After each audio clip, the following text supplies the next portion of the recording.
Oi galerinha, tudo bem com vocês? Hoje trago um vídeo completamente diferente de todos que vocês já viram aqui no canal.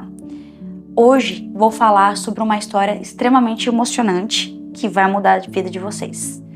Por isso, antes de mais coisa, um gatilho importantíssimo para quem sofre de tristeza, depressão ou qualquer outro tipo de coisa triste, não deixe de procurar um profissional, beleza? Bom, vou chamar minha amiga aqui, mas logo após a vinheta.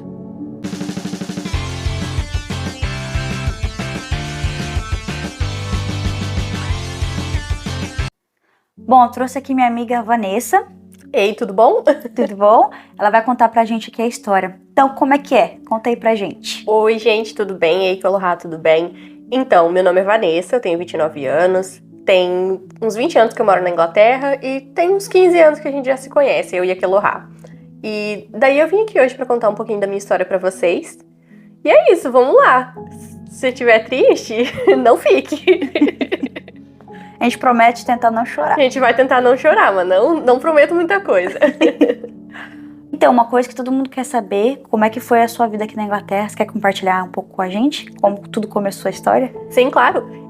Bom, eu vim pra Inglaterra, eu tinha mais ou menos uns 9 anos. Como eu falei, já tem uns 20 anos que a gente tá aqui. Eu era muito nova, eu era criança ainda, então pra mim foi até fácil se acostumar. Eu fui no Brasil 2 vezes só, desde que a gente veio pra cá. E pra mim, eu já acostumei. A minha vida aqui é a vida que eu conheço, então eu não sei nem se eu saberia morar em outro lugar, pra falar a verdade pra você, mas eu adoro, eu fui pra escola, eu conheci várias pessoas, fiz muita amizade, então é isso.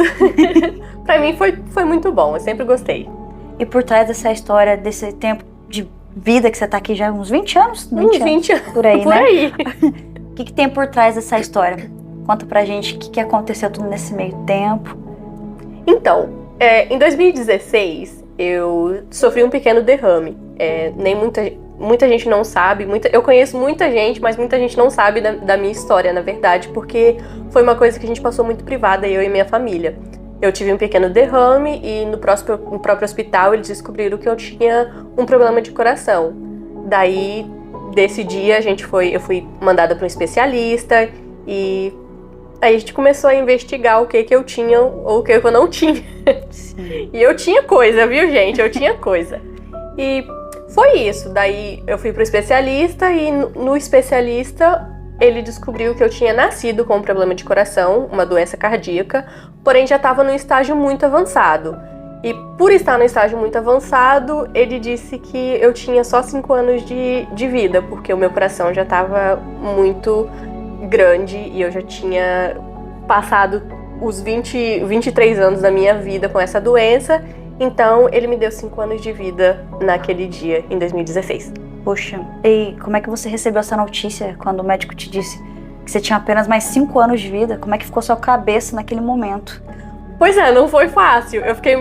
Na verdade, eu tenho um problema muito sério, que eu começo a rir quando eu fico nervosa. Então, quando ele me falou, eu comecei a rir, então eu tive que explicar pra ele o porquê que eu tava rindo. Porque quando eu fico nervosa, eu rio. É normal, natural.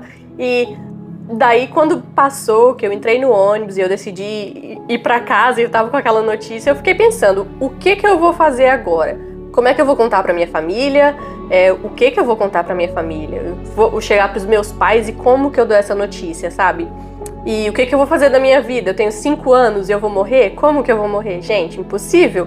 Eu tava um pouco confusa, eu tava um pouco...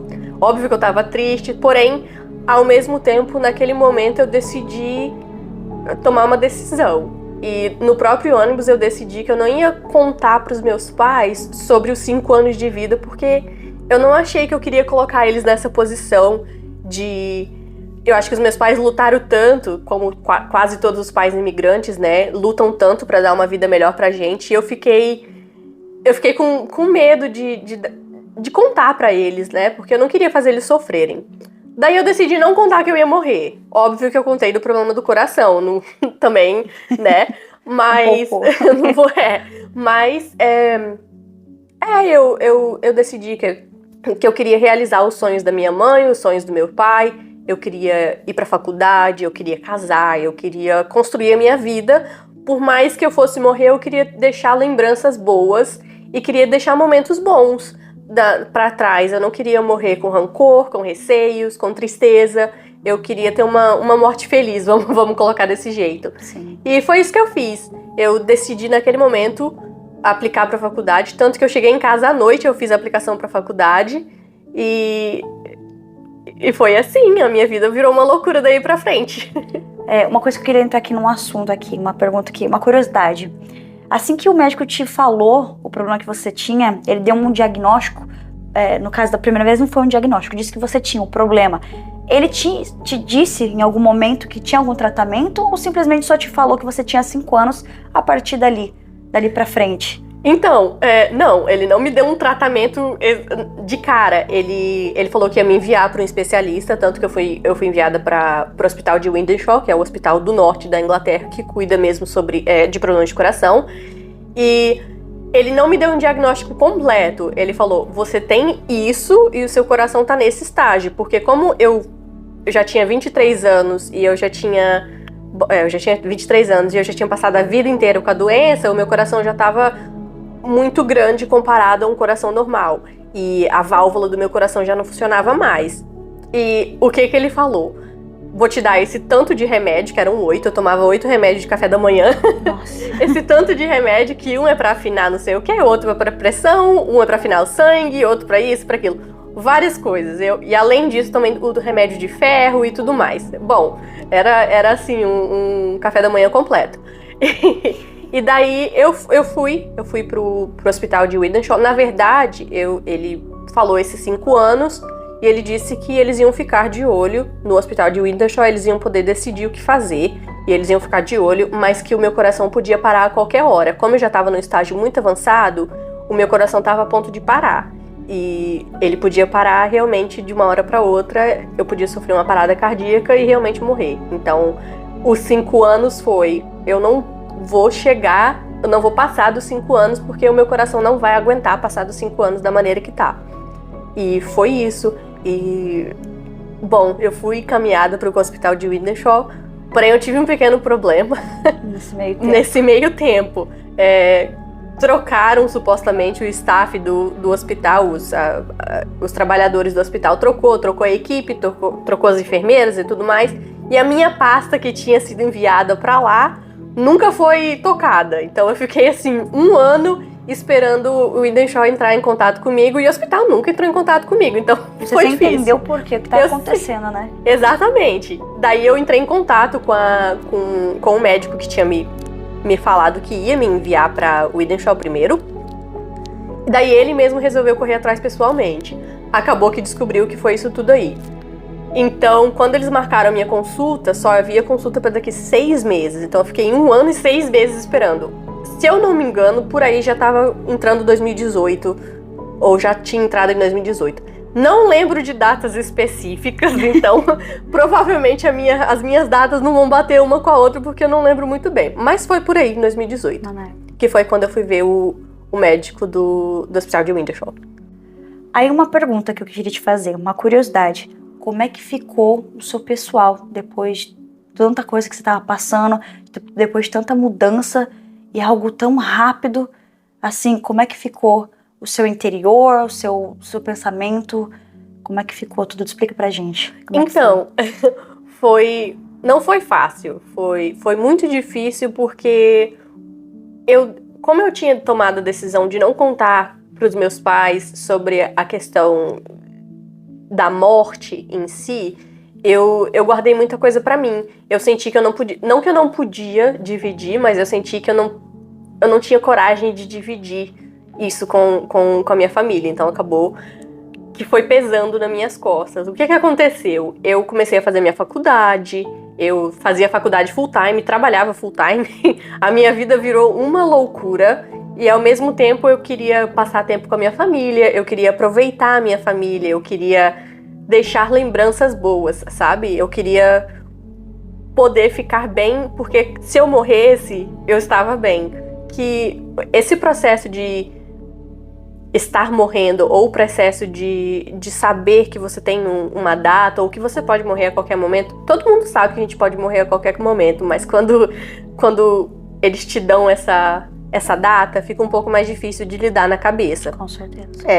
E o que aconteceu? Eu fui guardando muitas emoções pra mim, e aquilo não foi me fazendo muito bem. Eu fui levando, eu sempre tava com um sorriso na cara, eu criei um personagem pra lidar com os 5 anos, porém eu criei um personagem pra lidar com os 5 anos. Eu não criei personagem pra 6, 7, então não foi fácil.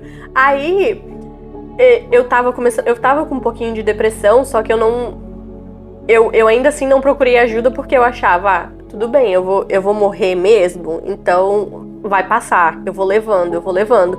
E essa coisa de ter na cabeça, eu vou morrer mesmo, então eu fui só fazendo tudo, sabe? Vivendo a vida uma coisa de cada vez, só que eu me afundei bastante na faculdade, porque o meu sonho era assim, tá, eu vou fazer uma faculdade, eu vou fazer direito. Então, não direito de fazer direito.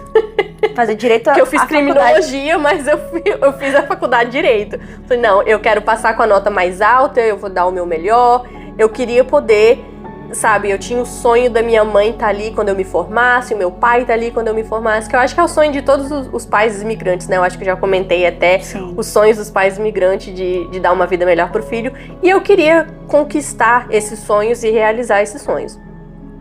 E foi isso, eu fui levando, eu fui fazendo. E cada dia que passava, além de eu piorar emocionalmente, eu também tava piorando fisicamente.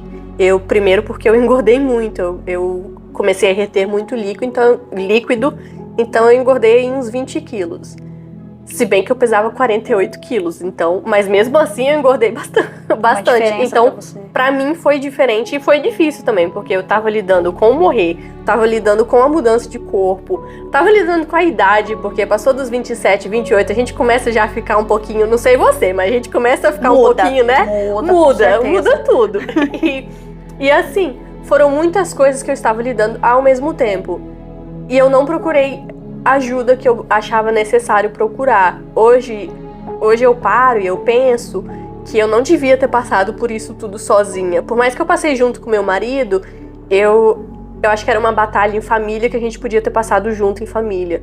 Eu acho que os meus pais e meus irmãos, eu teria tido um suporte melhor se eu tivesse me aberto, se eu tivesse pedido ajuda, se eu tivesse começado um tratamento psicológico antes para lidar com isso tudo, porque quando você tá esperando pra morrer, cada encontro também é um adeus, né? Cada oi é uma despedida. Então, cada beijo que você dá na sua mãe, no seu pai, nos seus irmãos, é tipo, esse é o último, né?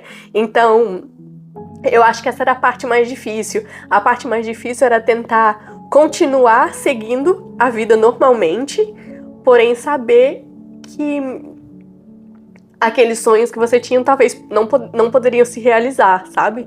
Então eu foquei muito em deixar lembranças boas. E o meu casamento também foi muito difícil. Eu casei durante o Covid e eu casei justamente porque eu tinha passado já dos limites dos 5 anos. Eu falei, não, agora já tá longe demais, né? Chegou nos 5 anos, já era pra eu ter morrido, não morri. Aí eu falei, não, calma aí, eu vou casar antes de ir, porque eu acho que toda menina tem um sonho de ter um casamento, de ter o papai te levar, sabe, andar com você na igreja e tudo mais, branco. sabe, tudo bonitinho. Eu casei, na verdade, na casa da mamãe, no quintal mesmo, a gente colocou uma tenda, a gente arrumou, foi muito bonitinho, foi muito pequeno, a gente tava só em 38 pessoas, que era durante o Covid, também não podia ter muita gente junto. Sim. Mas foi uma gracinha, porém, ao mesmo tempo que eu tava com um sorriso na cara e eu tava muito feliz, por dentro eu tava muito triste. Foi muito difícil, porque pra mim eu achava um pouco injusto criar essa expectativa de criar uma família com seu marido, de ter, sabe, de realizar coisas juntos, uma coisa que talvez não poderia acontecer. E eu achei um pouco injusto de colocar ele nessa situação e colocar a minha família também nessa situação. E também, ao mesmo tempo, perceber que talvez esses sonhos não poderiam ser realizados. E eu achava injusto pra mim não poder realizar esses sonhos, sabe? Me deixava muito triste de saber que poxa, eu não fui uma pessoa ruim, eu fui uma pessoa boa, então eu questionava muito por final, por quê? Por que eu, né? E, desculpa, deixa eu enxugar aqui, Pita. Daí, bom, foi isso. E daí, na questão pessoal, foi lidar com o emocional, lidar com o físico, porque o meu corpo tava realmente debilitado, o meu coração tava parando, querendo ou não, ele piorava, né, com o tempo, e eu sentia dores, eu não dormia. Eu passei os últimos 2 anos da minha vida sem dormir, literalmente. Como é que foi isso? Não foi fácil. Não foi fácil. Estudando, né, trabalhando, estava trabalhando exatamente, estava trabalhando. E não dormia. E não dormia. Como eu retinha muito líquido, bom, quando você deita, óbvio que eu tava dormindo sentada, né, pra começar. Mas quando você deita, o líquido meio que sobe pro pulmão e fica mais difícil e acaba cortando a respiração, que você não consegue respirar. Tem toda uma coisa. E o meu marido e eu, a gente revezava. Ele dormia... Ele sempre acorda às 4h30, 5, sim ou sim. Ele sempre foi assim. Ele acorda com as galinhas. Só que quando ele acordava, era o momento que eu ia dormir. Era o momento que ele ficava ali me observando. Se eu parasse de respirar, ele me acordava. Então, e era uma coisa que ficou muito entre eu e ele, que a gente passou muito junto, esse processo nos últimos dias, né? Nos últimos anos. Então, foi muito difícil. Só que ainda assim eu tinha que seguir a vida. Eu tinha que acordar às 7 da manhã pra ir trabalhar, pra ir pra faculdade. E é bola pra frente. Eu abracei aquilo dali e falei, não, eu vou chegar até o final, vou arrumar um emprego bom, porque é aquela coisa, né? Você termina a sua faculdade, você quer um bom emprego, pra sentir que concluiu, pra sentir que finalizou, se realizou. Exatamente. E nesse meio tempo que você ficou esperando, né? Foi depois do Covid, eles tinham perdido o seu arquivo, você esperou o Ethan Show entrar em contato com você. Quais foram os sintomas que você sentiu, se agravou? O que você estava sentindo nesse meio tempo, enquanto você esperava ser atendida? Pois é, então, o meu coração, como o problema que eu tinha não deixava o meu corpo gerar muito oxigênio, eu não tinha oxigênio suficiente, e daí às vezes eu perdia o movimento em alguma parte do corpo. Geralmente eu perdia os movimentos da perna, então eu caía. Então teve vezes que eu caí já no meio da rua e ter que chamar o meu irmão. Meu irmão e meu pai sofreram muito, coitados. Porque foram noites de ter que me levar para o hospital ou no meio do dia ir me socorrer e tudo mais. No próprio trabalho, de eu passar mal no trabalho e desmaiar e ter que chamar a ambulância e aquela coisa toda. Ter que ir de ambulância para o hospital, ficar às 5 horas no hospital esperando para ser atendida, ou esperar não sei quantas horas até o meu corpo voltar a funcionar, porque eram coisas que aconteciam e que não tinha nada a fazer, era esperar o seu corpo voltar a funcionar e seguir a vida. Então, questão de subir a escada, por exemplo, eu não conseguia subir uma escada, então subir uma escada para mim era muito difícil. Graças a Deus o meu prédio tinha elevador, então mas não era fácil. E quando o elevador quebrava também, aí era... Tinha que te levar no colo. Não, era eu ir dormir na casa da minha mãe, porque eu falava, não vou, eu morava no 4º andar, eu falei, não vou nem arriscar isso, imagina, eu vou chegar morta. E realmente foi isso, foi... o físico, o meu coração estava piorando, porque ele estava aumentando cada vez mais, eu comecei a reter muito líquido, eu tinha muito problema com como chama? O ferro, a questão do ferro, ou vitaminas do corpo mesmo. Faltava. Eu tinha muita vitamina do meu corpo mesmo que não produzia, estava faltando. E você tinha que repor tudo isso? Tinha que repor. E isso também não ajudava em nada, porque tomar muita vitamina também acaba com o estômago, né? Aí era outra parte que era outra parte que também tinha que lidar. Era eu ter que correr pro banheiro para vomitar quando eu tava trabalhando, por exemplo. Foi muito, muito difícil. Era você sentir fisicamente e mentalmente o seu corpo meio que desistindo. Tanto que por final eu sou cristã, né? Então, Eu orava muito no começo e falava, Deus, me ajuda, me dê forças e tudo mais. Por final era o contrário, eu falava, me leva porque tá difícil. Era eu ajoelhar e falar, eu não aguento mais, entendeu? Era eu ajoelhar e falar, já chega, porque eu sei que você dá o fardo que a pessoa consegue carregar, mas eu não tô aguentando mais não. Pra mim tá difícil. E eu pedi muitas vezes, sabe, pra acabar logo, porque eu não me sentia forte o suficiente pra conseguir continuar. Peraí. Deixa eu se recompor, que é uma história pesada mesmo. Desculpa. Imagina, tranquilo. Mas foi isso, foi a questão de, sabe, o meu emocional acabou mesmo. Eu acho que por final eu tava muito, muito mal e eu tava a ponto de desistir. Eu já tinha desistido já de querer continuar, sabe? Eu queria tinha dado pra você já pra deu. Pra mim já tinha dado já. Já tinha passado 5, 6 anos. Falei, já chega, não aguento mais não. Eu planejei só 5, então já tá bom. Foi isso. Bom, depois dessa parte aí, vamos pra uma boa parte. Que veio no fim do túnel uma luz. Me conta como é que foi essa sua saída brilhante, essa boa notícia que você teve. Me conta mais. Bom, realmente, houve mesmo uma luz no fim do túnel. Graças a Deus. Mas foi, graças a Deus, foi durante o Covid. Óbvio, porque tudo aconteceu durante o Covid, né? Como de praxe. E muitas consultas que eu tinha com o médico foram canceladas justamente pelo Covid. E em 2021, eu tive uma consulta que nem foi com o médico, foi com o meu médico, creio que ele era até um residente, pelo que ele me falou por telefone, que era uma consulta de rotina e era uma consulta só por telefone para ver como eu estava. Porque como eles haviam cancelado várias consultas para fazer teste e ver como estava o coração, que eu sempre fazia ressonância magnética do coração, eu sempre fazia eletrocardiograma, sempre tinha, a cada 6 meses eu tinha que ir no hospital. Porém, por causa do Covid, muitas vezes foram canceladas as minhas consultas. Pelo menos durante um ano foi canceladas as minhas consultas.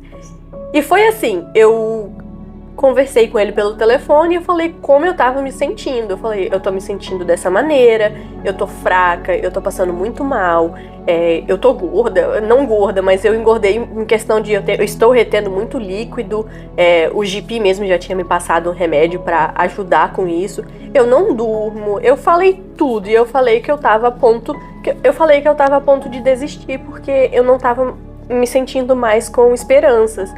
E eu perguntei pra ele como que é possível, hoje em dia, a ciência tão avançada como tá, como é possível você falar comigo que eu vou morrer e só me deixar morrer?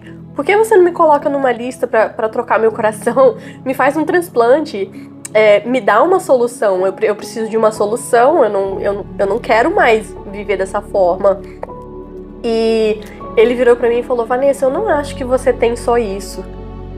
Pelo que você tá sentindo e como você tá se sentindo, eu acho que você tem um problema e que a ressonância magnética não tá pegando, que os exames não estão pegando. E eu acho que eu sei o que é. E é um problema muito raro num adulto. E é um problema que você nasce e já vai direto pra mesa de operação e ali mesmo eles te operam. Que é atrial septal defect, que significa eu tinha uma abertura na parte superior do coração.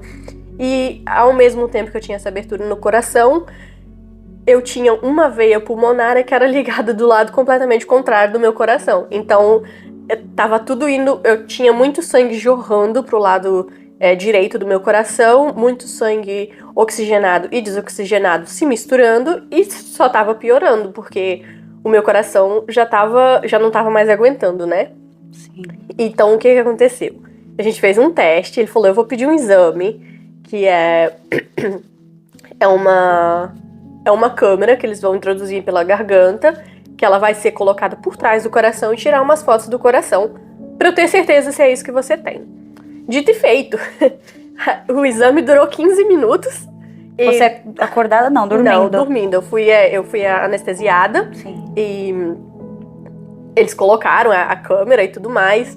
10 minutos depois que eu tinha acordado, o médico já chegou pra mim e falou, olha, você tem um problema que é na vida adulta e doença cardíaca, isso é um problema que é 5% dos problemas de coração. Então, assim, é muito raro. E você tem esse problema, você nasceu com esse problema, e eu vou ter que te colocar já na lista de operação. Você tem que fazer uma cirurgia sim ou sim, não tem outra saída. E eu fui enviada para o hospital de Liverpool, que é o único hospital na Inglaterra, no Reino Unido em si, que faz esse tipo de cirurgia. E é o terceiro hospital mundial, é o melhor terceiro hospital mundial nesse tipo de cirurgia. Tanto que quando falaram, você vai ter que fazer uma cirurgia cardíaca, eu até pensei em ir para o Brasil e fazer a cirurgia no Brasil, porque eu não sei, pelo menos eu sentia que a nossa medicina era um pouco mais avançada. Não quero criticar, mas era o que eu imaginava. Porém, eu entrei em contato com um cardiologista de Londres, um cardiologista brasileiro. Ele é Ricardo, o nome dele. Ele é diretor algum tipo de diretor do Imperial College, alguma coisa assim. Porque eu queria que ele explicasse para os meus pais o que essa cirurgia envolvia, o porquê que eu tinha esse problema, o que era. Porque eu não conseguia explicar. Óbvio que eu falo português, eu entendo, eu falo inglês, eu falo... Só que tem coisas que a gente não consegue explicar porque... técnicos, né? Exatamente. Eu não sei esses termos técnicos, né, da medicina. Então, eu paguei 300 libras. Uau. Por uma consulta de 10 minutos, que valeu muito a pena. E ele sentou e ele explicou para os meus pais. E ele virou para os meus pais e falaram assim: ela tá nas mãos dos melhores médicos do mundo. Então, não vá para o Brasil. Fique realmente, faça em Liverpool a cirurgia, porque eles são os médicos de primeira. Ele falou tanto que os médicos do Brasil vêm para Liverpool para assistir cirurgias, para participar de palestras, então ela tá na mão dos melhores. E foi assim, eu fui para Liverpool, isso foi em novembro de 2021. Eu fui conversar com o médico em Liverpool, e daí ele falou: você precisa fazer essa cirurgia, o seu coração já tá 3 vezes maior do que ele deveria ser, e se você não fizer a cirurgia, você não vai chegar nos 30. Você tá com quantos anos? Os 28, eu tava com 28. Então, era assim, tava muito perto. E ele falou: a questão agora é só eu conversar com o conselho e decidir uma data da sua cirurgia. Isso foi em novembro. Em fevereiro de 2022, eu já fiz o pré-operatório e já tive a notícia que a minha cirurgia seria entre abril e agosto de 2022. E a minha cirurgia foi dia 13 de julho de 2022. Já lembrou a data? Aí eu tô aqui. Aí, bom. Vou mostrar a marquinha que aqui ficou. A marquinha que ficou. A marquinha charmosa. A linda história. Mas faz parte de mim. O que aconteceu? A minha cirurgia foi bem limpa, assim. Eu não tive nenhum ponto exterior. Os pontos foram todos dados por dentro. Porém, essa parte aqui que ficou um pouquinho mais aberta é que eu tive uma infecção depois da cirurgia. Claro que tinha acontecido alguma coisa, né, gente? Não pode só sair, fez a cirurgia e ficou tudo bom. Não, eu fiz a cirurgia, foi tudo bem, a cirurgia tudo correu muito bem, foram 6 horas e meia de cirurgia. Ainda tinha a restrição do Covid. Em questão de estar no hospital, a minha família não pôde estar em Liverpool comigo. O meu marido foi, só que eles deixaram ele entrar pra me ver antes, porque eu fui a primeira paciente às 8 horas da manhã a fazer a minha cirurgia.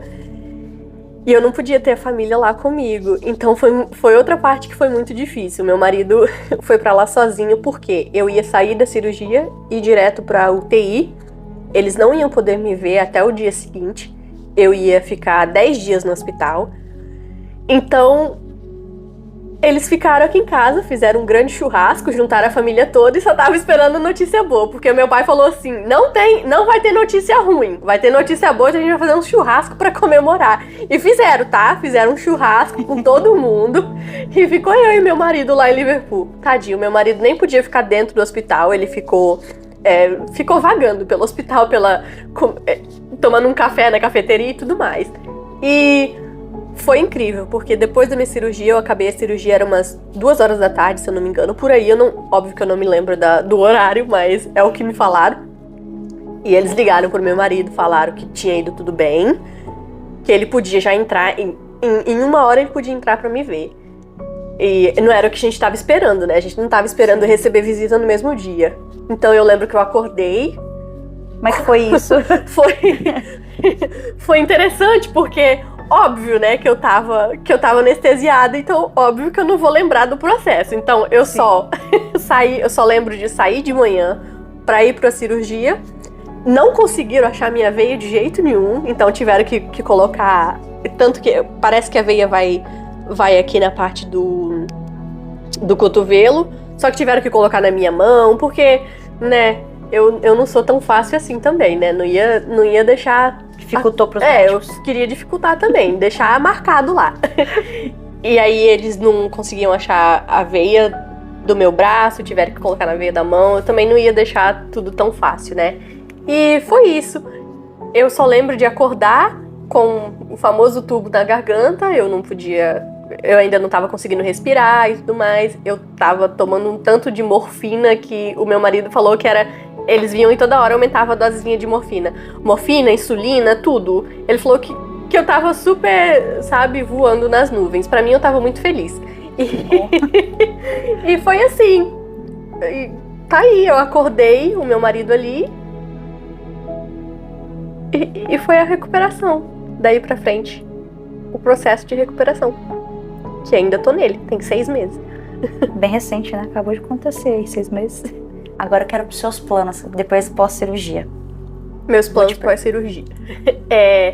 Logo após a cirurgia, eu já percebi que eu não tava muito bem, então logo de cara eu já... Bom, primeiro que antes da cirurgia eu cheguei e contei tudo pros meus pais sobre o processo todo que eu tinha passado, choramos todos juntos, e daí pra frente a gente ficou mais forte, mais unidos que a gente já era. Então foi muito bom ter contado pra eles, né? Daí a cirurgia, depois da cirurgia, foi o processo de recuperação e meus pais que tomaram conta de mim, porque eu fiquei na casa dos meus pais 4 meses, porque eu não podia fazer nada, né? Então foi tudo a minha mãe, meu pai, meus irmãos que fizeram, meu marido também, óbvio, mas foi esse processo de família mesmo, de estar juntos e ter alguém pra cuidar de você. E daí eu comecei a fazer terapia, eu comecei a fazer acupuntura, eu comecei a fazer tudo que podia me ajudar a melhorar e tô fazendo ainda pra me ajudar a melhorar e me sentir bem, porque o processo de pós-cirúrgico é um processo muito difícil também, você fica muito emotivo, o seu corpo tá se curando, a sua mente tá se curando, é uma loucura, porém passa, entendeu? Você fica melhor. Vai melhorar, então se você tiver com medo, vamos supor, se você estiver na mesma situação que eu, tiver com medo, não sabe o que vai ser e como vai ser, não se apavore, tá? Vai ser difícil, porém não impossível, vai ser muito emotivo, mas você vai chegar lá. E vai ter momentos muito bons, que você vai estar super high com medicina e você vai estar voando, você nem vai lembrar de nada, vai estar sempre feliz, é muito bom. E eu tô brincando, mas sério. Aí foi isso. Essa questão de agora estar me cuidando mentalmente, cuidando da minha mente, cuidando do meu estado físico e mental, né? Fazendo tratamento com terapia, fazendo tudo. E agora o meu sonho daqui pra frente é poder fazer coisas mais felizes e mais alegres. No momento eu tô escrevendo um livro, não é um livro ainda sobre a minha vida e sobre tudo que eu passei, é um livro infantil, história de criança, porque eu sou de São Gabriel da Palha, no interior do Espírito Santo, no Brasil. Então isso é a roça da roça da roça. Eu cresci na roça de São Gabriel da Palha, então tipo assim... As historinhas que eu estou escrevendo agora de criança é tudo historinha baseado de quando eu era criança, de crescer na roça, de morar na roça, sabe? Essa história toda de voltadas, histórias baseadas em coisas da minha infância. E é isso, escrevendo livro infantil, tô editando... Você pretende publicá-lo ele? Sim, vou publicar. Nas próximas semanas a gente já publica ele. Ah, legal. O primeiro. Fica de olho. Aí eu te mando um de presente. 2, né? Porque você tem 2 meninos. Obrigada. Então, é isso. Daqui pra frente a minha meta é essa. Escrever livro infantil. Se não der certo, não deu. Mas se der certo, também deu. Então eu tô indo nessa onda aí, porque é uma coisa que me deixa feliz, é uma coisa que eu gosto, e é uma coisa que incentiva as mentes mais puras que pode ter, né? Então, isso me deixa feliz. Então, é isso. Tô aí. O importante é que você tá fazendo coisas que você goste e tá aí positiva, com a história tão bonita contar aí pra gente, né? Vanessa, eu quero agradecer pela sua participação, por essa história linda de superação que você trouxe pra gente aqui hoje.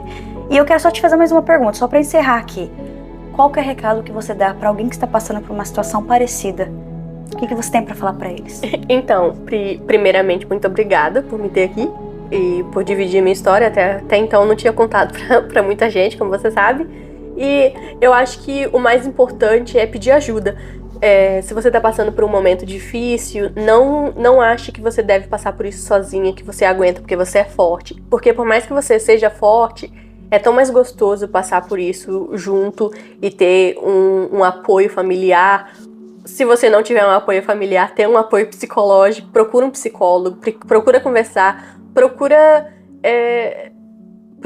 manter o foco nas coisas positivas, porque teve muito momento que eu quis desistir, que eu pensei em desistir, e que eu acho que eu até comentei com você, que eu até pensei em tirar a minha própria vida, porque eu já não tava aguentando mais, e eu acho que isso não é... Eu fui muito forte, porque eu não queria colocar minha família nessa situação também, então... Eu acho que pedir uma ajuda psicológica, pedir ajuda pro seu médico, pra sua família, pro seu irmão, pra quem for.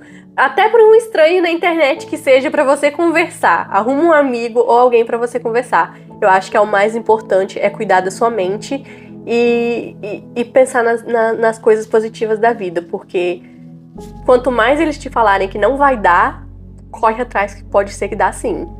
Talvez não dê, mas corre atrás pra tentar dar. E é isso que eu foquei. Falei, bom, eu vou. E fui. Aí eu tô aqui.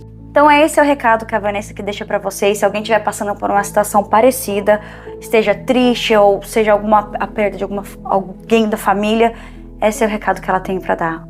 Vanessa, muito obrigada por essa história maravilhosa, comovente que você trouxe aqui pra gente hoje. Eu espero que tenha ajudado aí vocês a esclarecer. Muita gente tinha dúvida, perguntava. Tá aí, conhecer a história da Vanessa. Muito obrigada. Muito obrigada. Isso, galera. E pra você que também tem uma história comovente, parecida com a dela, ou quer falar alguma história bonita, contar aqui pra gente, entre em contato comigo, vou deixar meus contatos aqui na descrição desse vídeo, e a gente com certeza vai ficar muito feliz de contar aqui um pouco mais da sua história. Muito obrigada mais uma vez, um grande abraço pra vocês, até a próxima. Tchau, tchau. Tchau, tchau.